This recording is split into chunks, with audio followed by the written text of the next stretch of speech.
우리는 최초의 은혜 언약이 우리에게 주어진 것이 창세기 3장 15절이다 라는 얘기를 했었습니다.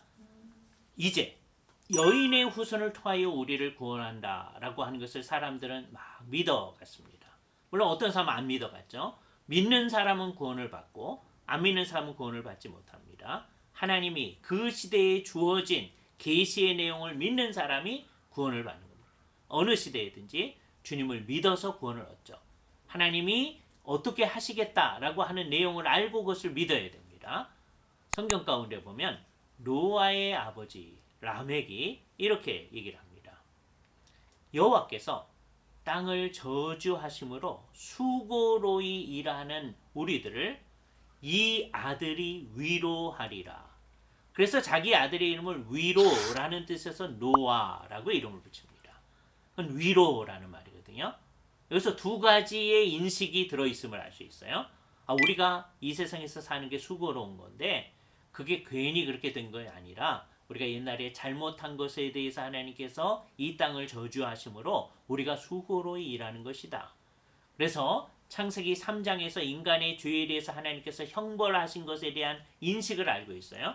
하나님에게는 그것에서 끝인 것이 아니라 언젠가 우리에게 여인의 후손을 통해서 위로를 주신다고 했는데 그 일이 이루어질 것임을 바라는 거죠. 혹시 이 아들이 그 위로자가 아닐까 그런 마음으로 이름을 붙였을 수도 있습니다.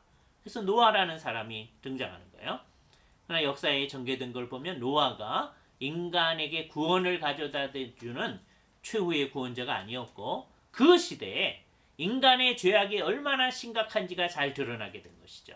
그래서 인류 전체가 멸망하고 노아의 8 식구만 방주에 들어가서 살아남게 되었습니다. 그 사람들한테 하나님께서 다시 한번 언약을 맺어주시고 그때 성경에서 처음으로 언약이라는 말이 나타납니다.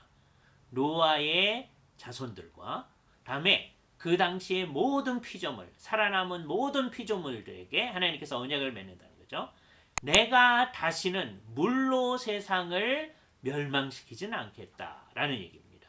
그죠? 그래서 이 세상이 끝날 때까지는 이 세상이 심음과 거둠과 추위와 더위가 계속되어질 것이다.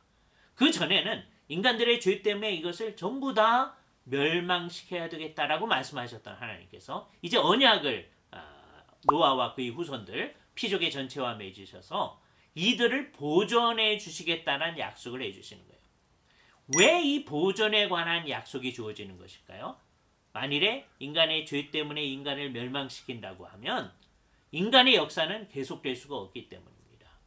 인류의 역사가 계속되지 못하는 것이 왜 문제이냐? 만일에 그게 그렇게 되어지면 맨 처음에 여인의 후손을 통하여 우리를 구원하시겠다는 약속이 실현되지 않는 거잖아요. 그래서 여인의 후손을 통하여 우리를 구원하시는 약속을 실현하기 위해서 하나님께서는 기본적으로 모든 피조계를 보존하시려고 하는 언약을 주십니다. 여기 노아 언약이 모든 피조계와 맺은 언약, 그래서 우리가 흔히 자연 언약이라고 얘기하기도 하고 보존을 위한 언약, 또는 이 세상이 이렇게 보존되어지는 게 하나님의 일반 은총이기 때문에 일반 은총적 언약이라고 하는 얘기를 하게 되어집니다. 일반 은총 때문에 이 세상의 역사가 진행되어지고 보존되어지는 것이죠. 인간들의 죄악에도 불구하고 그게 계속되어지는 겁니다. 사실 안타까운 일은 노아 홍수 이후에 살아남은 그 사람들, 우리 같았으면 정말 하나님 앞에 열심히 했을 그 사람들이 결국은 바벨탑을 쌓고 하나님 앞에 범죄하는 것을 볼 수 있습니다. 그 결과로 세상 전체로 흩어지게 되어지죠. 그 언어에 따라서 각각 흩어지게 되어지는데 흩어져 사는 사람들이 나중에 역사적 과정을 보니까 다른 신들을 섬겨가는 일애로까지 나아갔던 것을 보게 되어집니다. 노아 홍수 때에는 다른 신을 섬긴다 그런 일은 없었어요. 하나님께 범죄했어도 마음에 생각하는 바가 어려서부터 악하였어도 다른 신을 섬기다 하는 것이 없었었는데 이제 흩어져 나아가는 사람들이 각 민족들끼리 각 방언 안에서 다른 신들을 섬겨 나가는 사람들이 있어요. 그래서 정말 이 세상 사람들이 걷잡을 수 없게 잘못된 대로 들어가 나갔을 때 하나님께서 한 사람을 불러내셨습니다. 그 사람이 아브람이라는 사람입니다. 그리고 이 아브라함이라는 사람하고 하나님께서 약속을 맺으십니다. 아브라함과 맺은 약속을 크게 세 가지로 요약할 수 있는데, 하나는 땅을 주시겠다라는 약속이에요. 그 땅은 결국 가나안 땅을 얘기하는데, 가나안 땅을 너와 너희 후손에게 주겠다라는 약속을 주십니다. 그런데 그때 아브라함은 자녀가 하나도 없는 때입니다. 하나님께서는 그에게 자녀, 후손, 씨를 허락해 주시고 그 씨가 많아지게 하겠다는 약속을 주십니다. 아까 땅에 대한 약속을 준 것은 그 씨들이 들어가 살 곳을 마련해 주시는 거예요.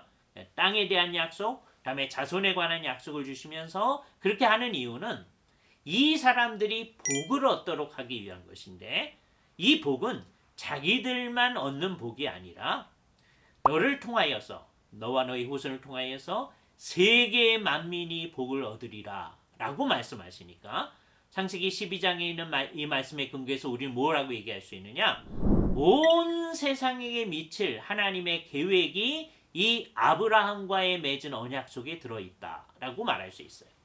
흥미로운 것은 아브라함이 하나님이 해주신 약속을 믿고 하나님께서 인도하시는, 지시하는 땅으로 나아갔다고 하는 것입니다. 약속을 믿고 나아간 것이죠. 어느 시대든지 하나님의 약속을 믿고 하나님의 계시를 믿는 사람들이 구원을 얻는 것이고 하나님의 구원 역사에 동참하는 것입니다. 그래서 아브라함 언약이 여기 시작되어집니다. 아브라함과 맺은 언약을 더 분명하게 하기 위해서 하나님께서는 때로는 그의 이름을 고쳐주기도 하죠. 아브람이라고 하는 뜻으로부터 아브라함, 많은 무리의 아비로 고치도록 합니다. 이게 아브라함으로 하여금 하나님이 이전에 주셨던 약속을 분명히 하도록 하기 위함입니다. 그래서 더 분명히 하도록 하기 위해서 아브라함 시대에는 하나님과 약속을 맺는 언약 체결식도 하게 합니다. 더군다나 아브라함 때는 언약의 표를 주셔서 할례를 행함으로 언약의 표를 자기 몸에 가지도록 하는 일도 하게 됩니다. 이게 모든 일의 토대가 되어지는 것이죠. 이 아브라함 언약에 따라서 결국 모세를 통하여서 이스라엘 백성들이 출애굽하는 일이 있게 되어지고요. 아브라함 때에 약속하신 대로 큰 민족을 이루어서 시내산에서 이 사람들이 하나님하고 언약을 다시 맺게 되어집니다. 그것을 우리는 시내산 언약이라고 얘기합니다. 40년 지난 다음에는 다시 모압 광야에서 하나님 앞에서 그 민족이 다시 모여서 우리의 잘못했음을 용서해달라고 하고 다시 언약을 맺게 되어지죠. 그래서 우리는 모압 언약이라고 얘기합니다. 왜? 모압 광야에서 맺었기 때문에. 그러나 모압 언약은 결국은 시내산 언약에 복속하는 것이죠. 이거 전부 다 모세 시대에 맺어진 것이기 때문에 모세 하에서의 언약, 모세 언약이라고 얘기할 수 있어요. 이게 언약이 진전해 가는 과정입니다. 이 모든 것들이 뭘 이루는 것이냐? 창세기 3장 15절에 하나님께서 여인의 후손을 통하여 구원하시리라고 하는 것을 구체화해 나가시는 거죠. 이제는 그 여인의 후손이 그저 막연한 여인의 후손이 아니라 아브라함의 후손이 되어져야 된다라고 하는 것을 얘기해 주는 거죠. 그 사람들이 모세의 언약 가운데 있어야 된다. 하나님이 주신 율법을 행해야 된다라고 하는 걸 얘기해 주는 거죠. 따라서 율법이라고 하는 것은 이미 맺은 언약 가운데에서 이미 구원받은 사람들이 수행해 나아가도록 주어졌다라고 하는 것을 알 수 있어요. 그리고 나중에 다윗 시대에 그것을 이루면서 다윗과 언약을 맺게 되어집니다. 그래서 우리는 다윗 언약이라고 얘기를 하죠. 그래서 다윗 언약이라고 하는 것은 아브라함 언약, 다음에 모세 언약을 이어서 그것을 더 구체화하는 겁니다. 이제는 여인의 후손이 아브라함의 자손으로 구체화될 뿐만 아니라 다윗의 자손으로 구체화되어지는 거죠. 이것을 잘 의식하시는 말이 요한복음이나 또 마태복음에 나타나고 있는 아브라함과 다윗의 자손이라는 얘기입니다. 마태복음에서는 그 시작부터 아브라함과 다윗의 자손 예수 그리스도의 세계라 라고 이야기를 시작하고 있어요. 그 말은 아브라함에게 주셨던 언약을 실현하셔서 다윗에게 주셨던 언약을 실현하셔서 여기서 저 궁극적 구원자가 나타나신 것이다 라고 하는 걸 얘기해 주는 것이죠.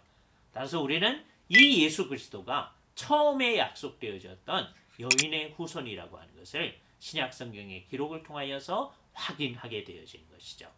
그래서 우리는 이 구약의 모든 언약들이 이 하나의 언약을 진전해 나가는 과정이다 라고 하는 것을 알게 되어지고, 시대마다 언약의 형태는 달라졌는데 이것이 궁극적으로는 본질에 있어서는 하나의 은혜 언약이다 라고 하는 것을 이야기하게 되어집니다. 이것이 간단하게 살펴본 은혜 언약의 진전 과정이라고 말할 수 있습니다.